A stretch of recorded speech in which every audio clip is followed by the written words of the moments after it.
নমস্কাৰ বন্ধু বান্ধৱীসকল, মোৰ এটা নতুন ভিডিঅ'লৈ আপোনালোক সকলোকে জনাইছোঁ স্বাগতম। বন্ধু বান্ধৱীসকল, আজিৰ দিনটো আমাৰ কাৰণে বহুত ভাল দিন। আপোনালোকে চাগে ভাবিছে কিহৰনো আকৌ ভাল দিন পালেহি। হয়, আমাৰ বাবে এইটো বহুত ভাল দিন। বহুত অপেক্ষাৰ অন্তত আজি আমাৰ হাতলৈ আমাৰ ৰেচন কাৰ্ডটো আহিলে।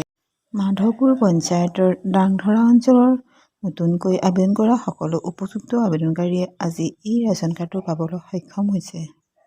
ৰেচন কাৰ্ড আনিবলৈ যোৱা উৎফুল্লিত মহিলাসকলৰ কিছু দৃশ্য মই মোৰ ভিডিঅ'ত বন্দী কৰি ৰাখিলোঁ। কিমান যে আনন্দিত হৈছে মহিলাসকল, চাওকচোন।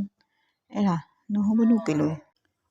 প্ৰতি মাহে চাউল পোৱাৰ উপৰিও যি পৰিয়ালৰ হাততেই ৰেচন কাৰ্ড থাকিব, সেই পৰিয়ালেই প্ৰধানমন্ত্ৰীৰ আয়ুষ্মান ভাৰত আৰু মুখ্যমন্ত্ৰী আয়ুষ্মান অসম আঁচনিৰ অধীনত প্ৰতি বছৰে ৫ লাখ টকালৈকে বিনামূলীয়া চিকিৎসা সেৱা লাভ কৰিবলৈ সক্ষম হ'ব।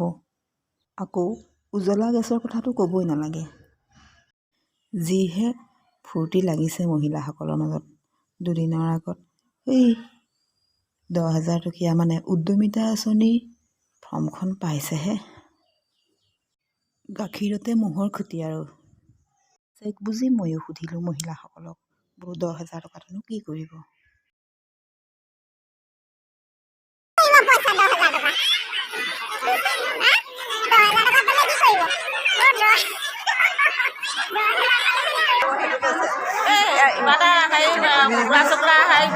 কিবা এটা নিজৰ ইনকামৰ কাৰণে কিবা এটা কৰিব লাগিব।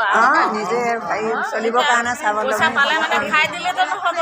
নিজৰ পৰিয়াল বা নিজে চলিবলৈ কাৰণে কিবা এটা উপায় কৰিব লাগিব। আমি এতিয়া গোটটো পৰিচালনা কৰিব লাগে, সেইটো বুলি ভাবিছোঁ আৰু। আপুনি কি কৰিব 10,000 টকা? পইচাটো পালে আৰু কিবা এটা বিজনেছৰ কাৰণে খটাম বুলি ভাবিছোঁ আৰু। যেনেকৈ হাতত ল'লেহে মনটো বান্ধিব পাৰিম আৰু সেইটোৱে কৰিম। ঠিকে আছে। তাৰমানে সেই 10,000 পৰা লাভ কৰি হ'ব লাগিব। তাৰমানে ইটোৰ পাছত সিটো নিজে ইনকাম কৰি পেলাই স্বাৱলম্বী হ'বৰ কাৰণে। 10,000 টকীয়া ফৰ্ম পালে নাই আপোনালোকে? কি কৰিব ফৰ্ম? পইচা কি কৰিব? আজিলৈকে ফৰ্মখন পাইছে পোৱাই হেৰিয়ে কৰা নাই ন। ফিলাপ কৰাৰ পাছত পোৱাৰ পাছতহে কথা চিন্তা কৰে। হেৰিত লৈছে